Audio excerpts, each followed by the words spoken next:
praeitame video matėt, kaip šitas puponautas bastinėjosi Lindisfarno saloj ir kalbėjo apie pirmąjį reidą, pažymėjusį vikingų amžiaus pradžią.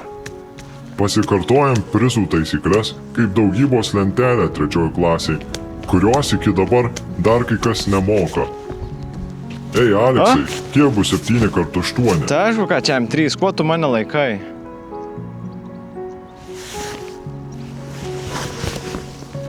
Viena relikvija už populiariausią komentarą. Klasės balsavimas, taip sakant. Kita už originaliausią rašinį. Čia vertinu aš, subjektyviai ir be jokių apeliacijų. Už kiekvieną mįslę taip pat po 10. Jei nusirašysi teisingai visą klasę, laimėtoją burtų keliu ištrauks Edienynas. Ir paskutinis prizas – visiškai atsitiktiniam praeiviui už bet kokią mintį. Atsakymus priimu tol, kol nuskambės skambutis į kitą pamoką. Tai yra iki kito video išleidimo. Vienas mokinys, vienas prizas. Galit prirašyti visą sąsiuvinį, bet pažymį gausit tik vieną.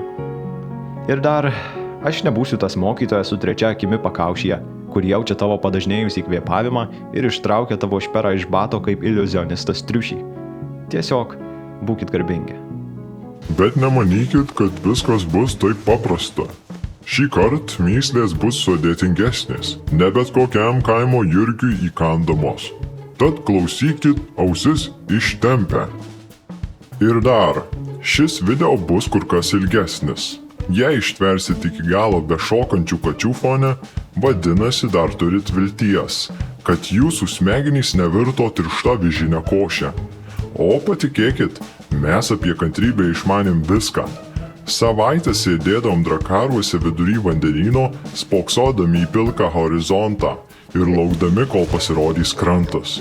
O jūsų karta, jūs prarandat sveiką protą, jei ekrane kas 3 sekundės niekas nesprogsta arba nepradeda šokti katinas. Jei būtumėt plaukę su manim, būtumėt iššokę už borto po 1 valandos vien dėl to, kad buvo nuobodu. Aleksai, ir vėl bandai ištraukti kvadratinę šaknį iš agurko? Matau, tavo intelektas šiandien pasiekė kritinę masę. Padėk tą daržovę, kol nesusižeidai. Jums ir man kantrybės. O dabar, kol dar šitas genijus nepradėjo dalinti nulio iš kopūsto, į biblioteką.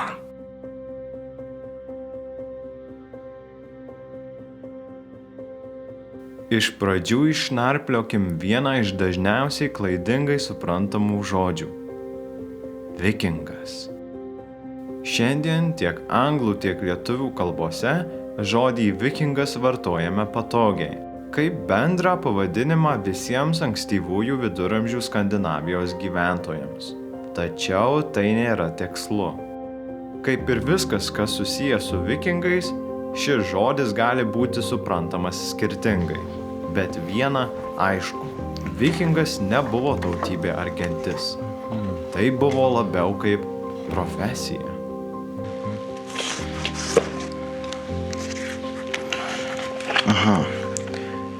Senoje skandinavų kalboje žodis vikingr greičiausiai reiškia žmogų išvykusį į vieną iš jūrinių kelionių, prekybos, plėšikavimo ar tyrinėjimo tikslais. Šaknis vik reiškia įlanką, kurioje prasidėdavo jų žygiai.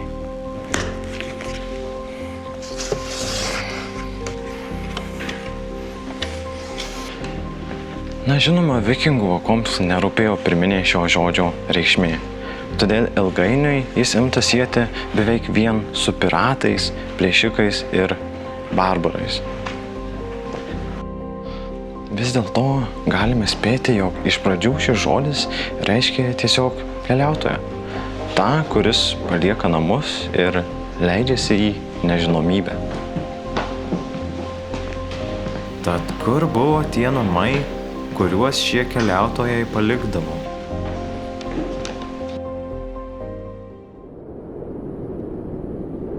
Skandinavija. Nuostabaus gamtos grožio ir paslaptingos istorijos kraštas.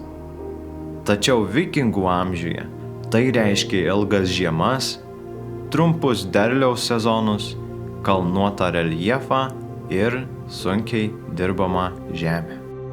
Klimatas, kalnai, fjordai ir salos vertė žmonės žvelgti į jūrą. Ji tapo natūralia jų gyvenimo dalimi, teikiančia maistą, ryšį ir galimybės.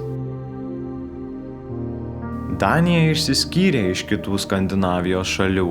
Žema, švelniai banguota žemė su derlingais dirvožemiais, ežerais, pelkėmis, miškais bei jūra, kuri niekada nebuvo nutolusi nuo žmonių toliau nei 50 kilometrų.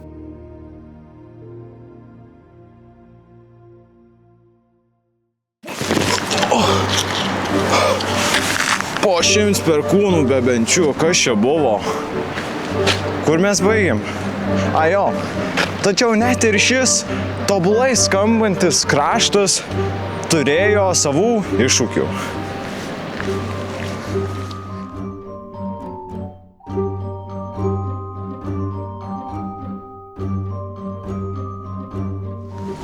Danija, kaip ir dabar, taip ir vikingų amžiuje, buvo tankiausiai apgyvendinta Skandinavijos dalis. Tačiau Skandinavija tuo metu nebuvo vieninga.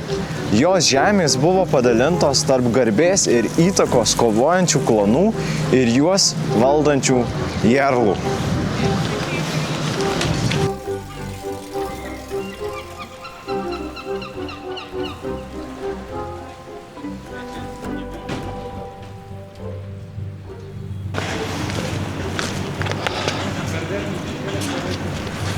Gyventojų kiekiui augant, jaunesnieji sūnūs, kaip ir lietuvių liaudies pasakose, dažnai likdavo be nieko. Skirtumas tik tas, jog lietuvių herojai savo laimingą pabaigą galiausiai pasiekia pasinaudodami išmintimi ir dorumu, kol būsimieji vikingai tuo tarpu savo likimo kelią tiesė per jėgą ir kardą. Taip, Skandinavijoje reidai tapo natūralia santvarkos dalimi, būdų užsitarnauti vietą po saulę, kuri paskutiniu metu nuo manęs slepiasi.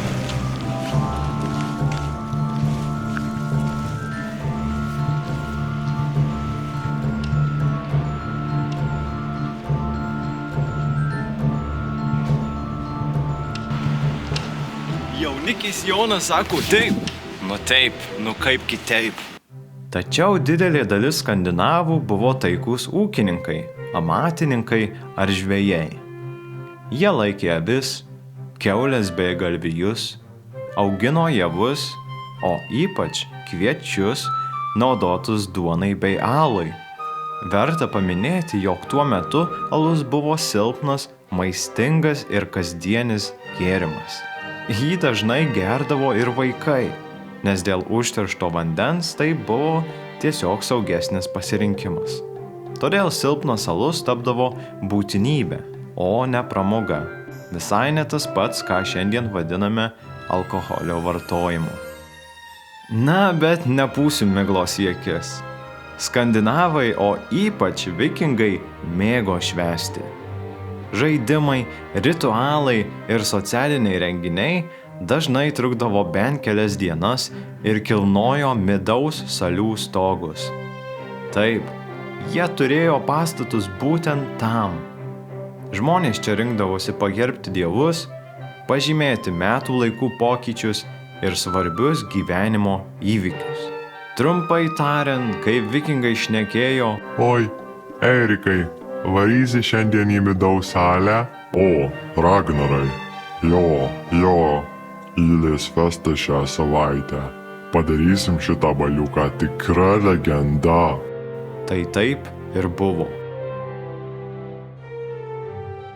Gyvendavo vikingai ilguosiuose namuose. Pailguose mediniuose statiniuose su storomis sienomis iš molio ir medžio, o stogais dengtais velėna ar nendrėmis. Žiemą šeimos dažnai gyveno kartu su gyvuliais. Šilta, bet ne itin maloniai kvepinti kasdienybė.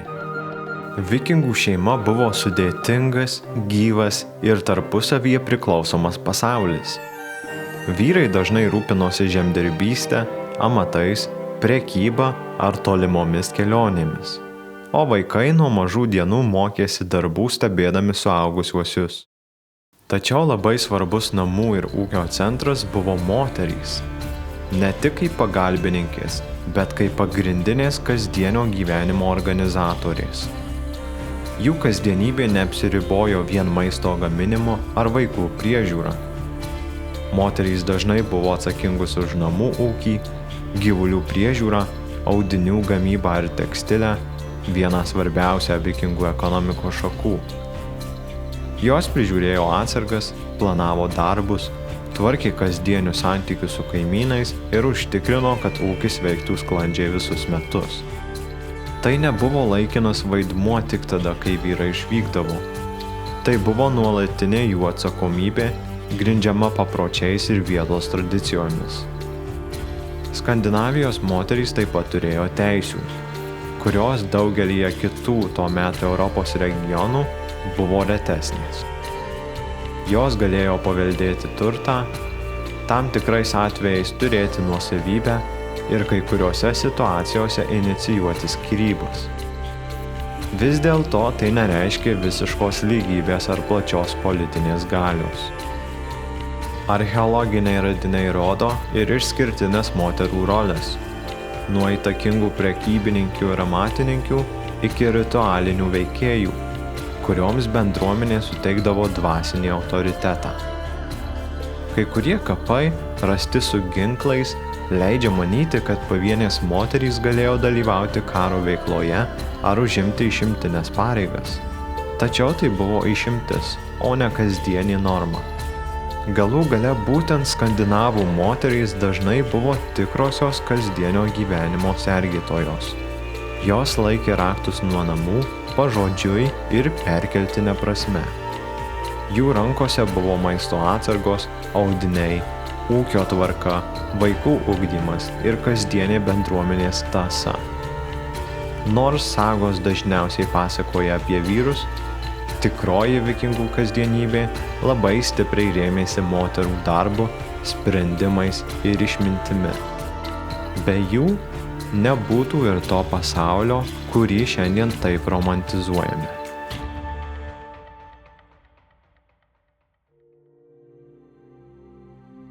Kaip tulpės stovintys fasadai, čia stebi dviračius, lekiančius greičiau nei mintys. Praeivius šnekančius šimtais kalbų ir Aleksą murmantį kažką apie palaikus čia kadaise plaukusių žmonių.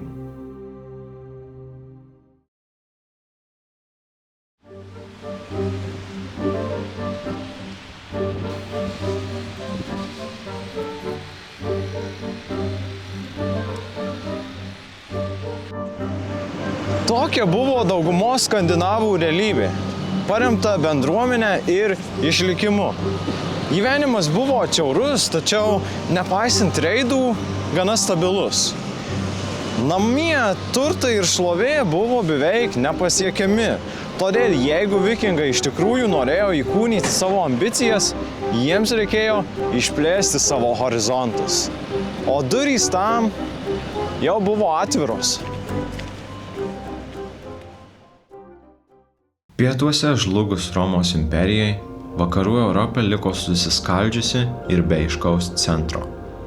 Prekybos keliai nyko, miestai silpo, o vienuolynai ir pakrantės tapo lengvais taikiniais.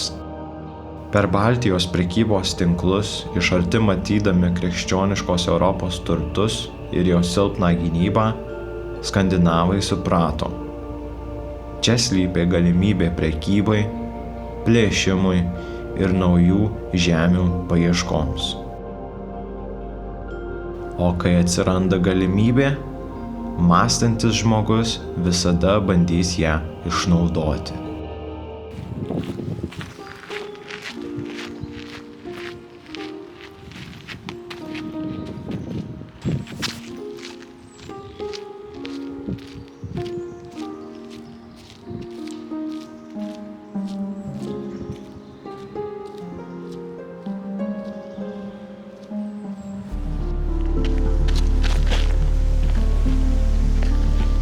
Vikingų iškilimas nebuvo atsitiktinumas.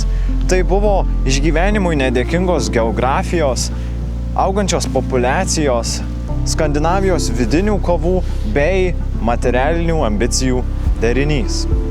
Nepaisant to, istoriniai šaltiniai sako, jog dar prieš vikingų amžių Skandinaviją buvo sukrėtusi klimato katastrofa.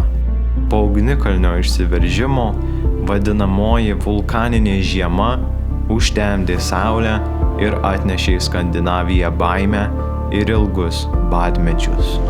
Galimai visa tai paliko pėdsaką skandinavų kultūrinėje atmintyje, įtvirtinant pasaulėjautą, jog žmogaus likimas, dievų valia bei gamtos stichijos susipina į vieną visumą. Ir kaip debesys susiformavę iš nematomų srovių, galiausiai išsilieja griaustiniu ir lietum, taip gimė ir jūreivių tipas naujas. Apibrėžtas ne tautybės, o veiksmų ir pasaulėžiūros kitokios.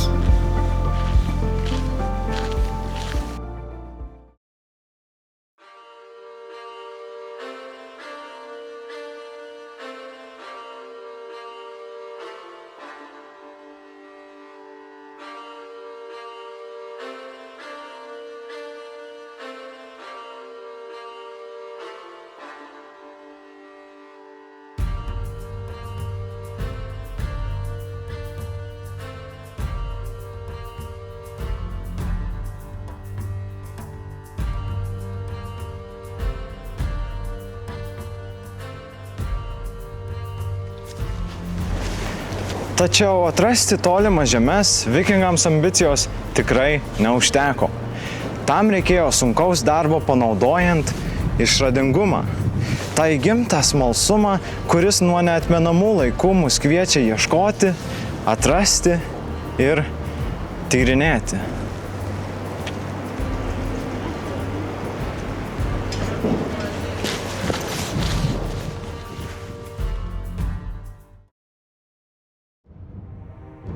Ant galvos ne auksas, o randų vainikas. Ne karalius jis, bet pabandyk jam tai ištarti. Jo žodis krinta sunkesnis už plieninį kardą, o už jo nugaros laivai, laukiantys jo vardo.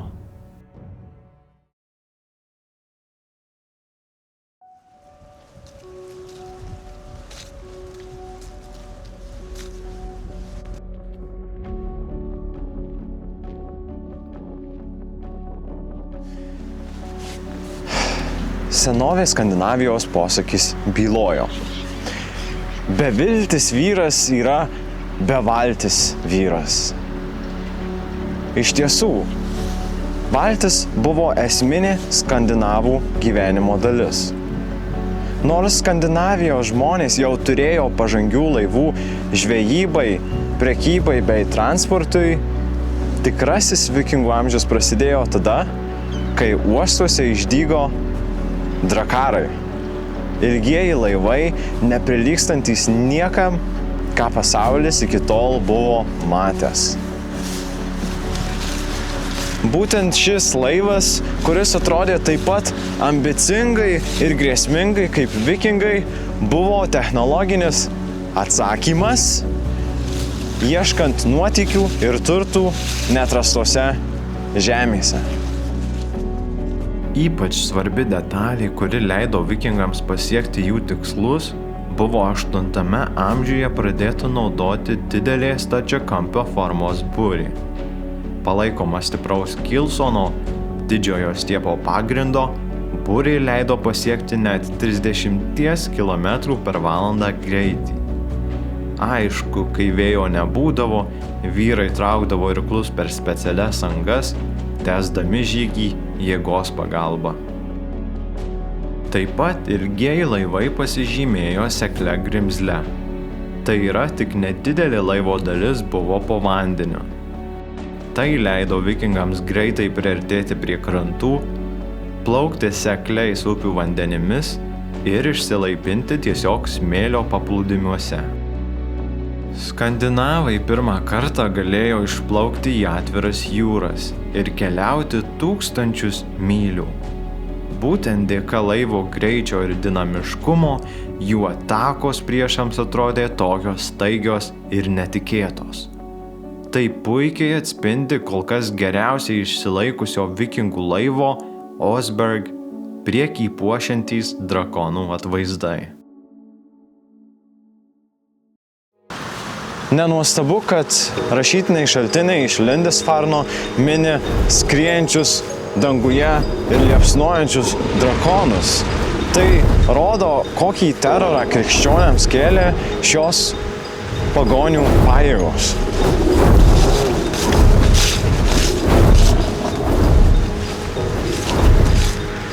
Wow.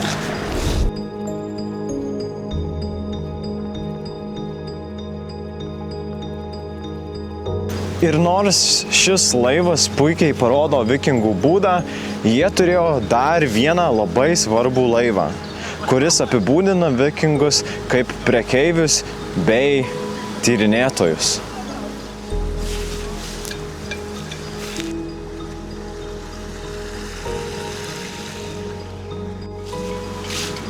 Knaras.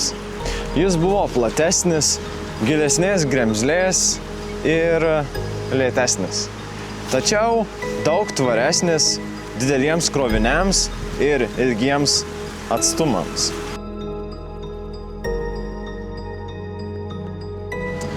Kol ilgieji laivai skleidė baimę, knarai plėtė prekybos tinklus, sujungdami Skandinaviją su Europa, Britų salomis bei tolimaisiais rytų kraštais.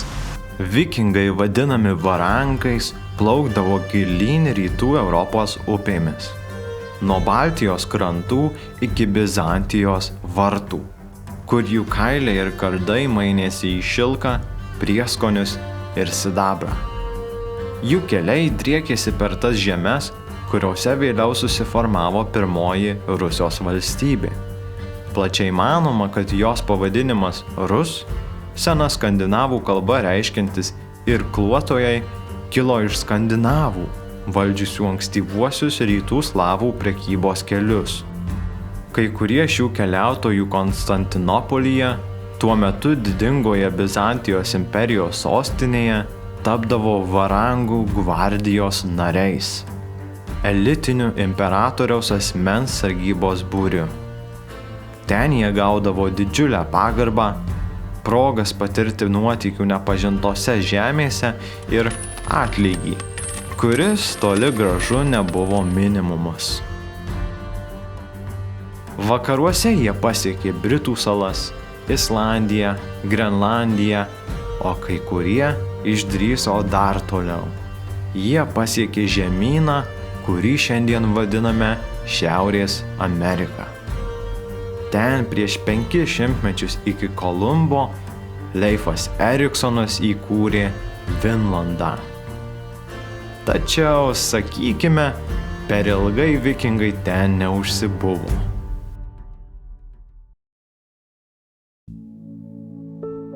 Trys sesutės rateliu. 2 jų aukštos akmeninėm kaktom, o vyriausia jų mažiausia, po jų kojom padėta. Viena šiaušia mišką, kita uolą skelia, o mažoji tyliai visą svorį kelia. Pas jas užeit nenumirtum, bet pasilikęs nesušiltum.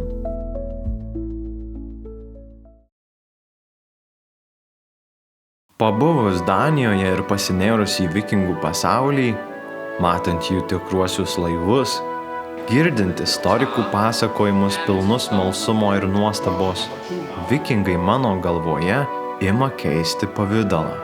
Iš vaizduotės kūrinių ir miglotos senovės legendos jie ima virsti mirtingaisiais žmonėmis, tokiais pat kaip tu ar aš. Ypač jeigu esi raudonplaukis arba blondinė. Na, arba nebegyvas. Taigi, vikingai pirmiausiai buvo net ne profesija. Jie buvo daugmaž tokie pat žmonės, kurie supo mus kasdien. Ir net nebejoju, jog kiekvienas iš mūsų galėtume įžvelgti juose kažką, kas slypi mumyse. Nepalaužiamas smalsumas, nuotykiai, žemės tyrinėjimas, ambicija ar keistas humoro jausmas. Galima užsisakyti maisto, nes jaučiuosi kaip vikingas po žygio, tik be laivo ir be garbės. Tai imkit kokias 5 megas. O, va čia jau kalbam. Dar galima užsisakyti orumą, kurį praradau su tuo juokeliu. Tačiau norint suprasti visą jų istoriją, reikia pažvelgti ir į kitą medalio pusę. Vikingų veikla dažnai reikšdavo chaosą, skausmą ir sugriautus gyvenimus tiems, kurie atsidurdavo jų žygių kelyje. Reidų metu vikingai vykdė neprovokuotą agresiją. Degino kaimus, žudė civilius gyventojus ir pavergė atrinktuosius. Slavai, anglosaksai, airiai ir net patys skandinavai galėjo atsidurti vergų grandinėse. Nelaisvieji buvo naudojami kaip darbo jėga, parduodami kaip turtas arba kai kuriuose vietovėse tapdavo ritualinių laidojimų dalimi. O vikingų prievarta kartais įgydavo ceremoninius, bauginančius bruožus. Brutalumas ir prievarta neapsiribojo karinę strategiją. Tai buvo integrali jų ekonomikos ir tikėjimo dalis, atskleidžianti tamsiąją vikingų pusę. Vikingų istorija primena, jog net ir žiauriausios praeities figūros vėliau gali būti paverstos mitais, kurie tampa įrankiu kurti savas interpretacijas, tikrajai istorijai nublankstant. Pavyzdžiui, Antro pasaulinio karo metais nacių režimas sąmoningai perėmė ir iškraipė vikingų įvaizdį. Propagandinėse afišuose jie tapo idealizuotais ariškų protėvių kariais. Su antgamtine stiprybe, geležinė valia ir tariama kraujo grynystė. Tam buvo pasitelkiami runų simboliai, sukurti pseudomoksliniai pasakojimai apie tariamą rasinę tąsą, o specialios institucijos net vykdė archeologinius tyrimus, bandydamos dirbtinai pagrįsti šias idėjas. Tačiau tie pasakojimai neturėjo nieko bendro su realybe. Tai buvo tik vikingų sąvokos iškraipymas siaubingiems ideologiniams tikslams.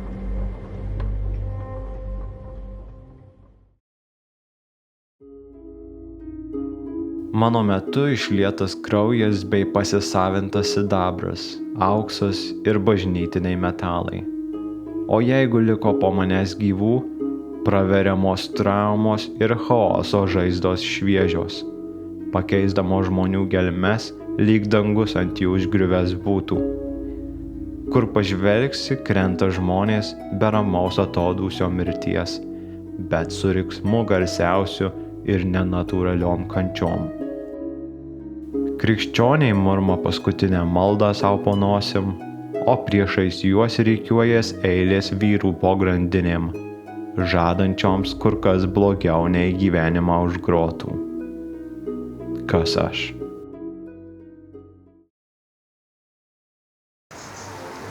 Istorijoje vikingų įvaizdis nuolat keitėsi. Nuo viduramžių kronikų, kurios juos vaizdavo kaip demoniškus barbarus, iki romantizmo laikotarpio, kai Viktorijos epocha sukūrė didvyriškus karius su ragais.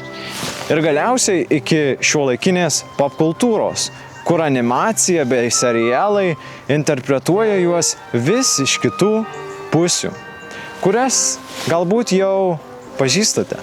Marvel kūrėjai perkėlė vikingų dievus į superherojų pasaulį. Serialas Vikings romantizuoja jų gyvenimą ir nuotykius, o kai kurie žaidimai dar labiau sustiprina šiuolaikinį vikingų įvaizdį interaktyviame pasaulyje. Tuo tarpu pats žodis vikingas puikuojasi sporto komandų ir prekių ženklų logotipuose. Dažnai tai pateikiama kaip jėgos, drąsos ar laukinio charakterio simbolis. Tačiau toks vaizdas yra mažų mažiausiai supaprastintas, stilizuotas mitas. Tai primena, kad legendos ir stereotipai gyvi ir šiandien, nuolat pritaikomi pagal tai, kas patogu ir patrauklu, o ne pagal istorijos tikrovę.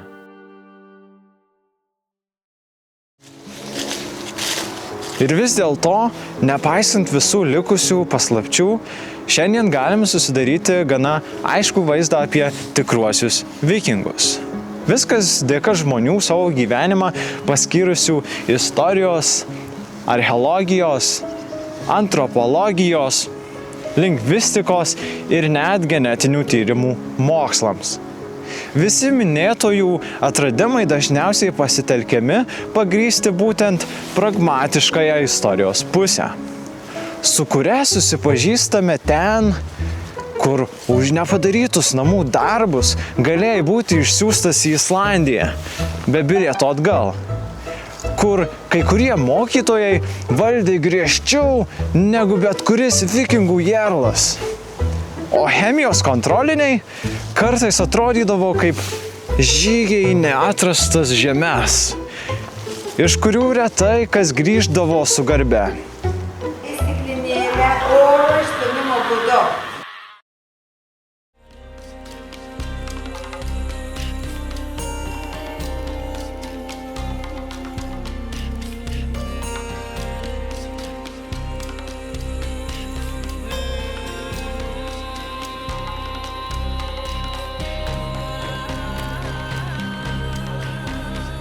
Mokykloje mums dažnai diktuojama apie ekonominę padėtį, socialinį spaudimą, geopolitinį išsidėstymą ir visus tuos logiškus paaiškinimus, kurie ir sudaro istorijos pamatus.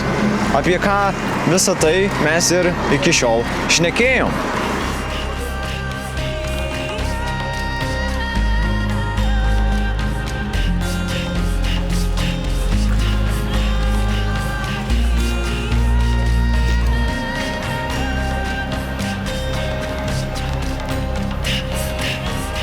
Bet ar nejaučiate, jog šioje racionalių priežasčių dėlionėje mes pamirštame kažką esminio?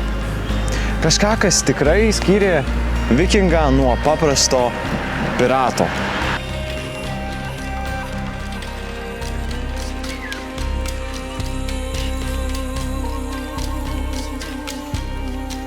Kas buvo ta ugnis jų dvasioje, kuri vertė sėsti į laivą ir plaukti ten, kur baigėsi žemėlapis, o į mūšį keliauti su laisva valia, humoro ir bebaimiškumu. Lyg mirtis tik būtų vartai į kitus pasaulius. Lyg tai būtų kelionės tęsinys.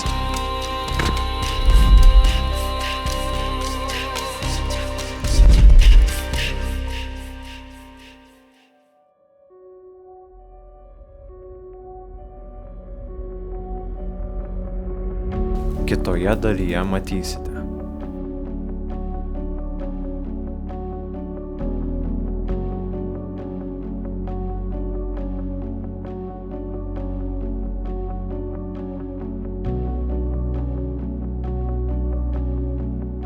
Kas gimė iš medžio, bet maitinosi vėju, kas nešė žmonės toliau nei žirgai. Ir nors atsakymas minėtas šio įrašo lėkštutėje, gali jį beveik išgirsti ir tam tikrame ralyje. Kas aš?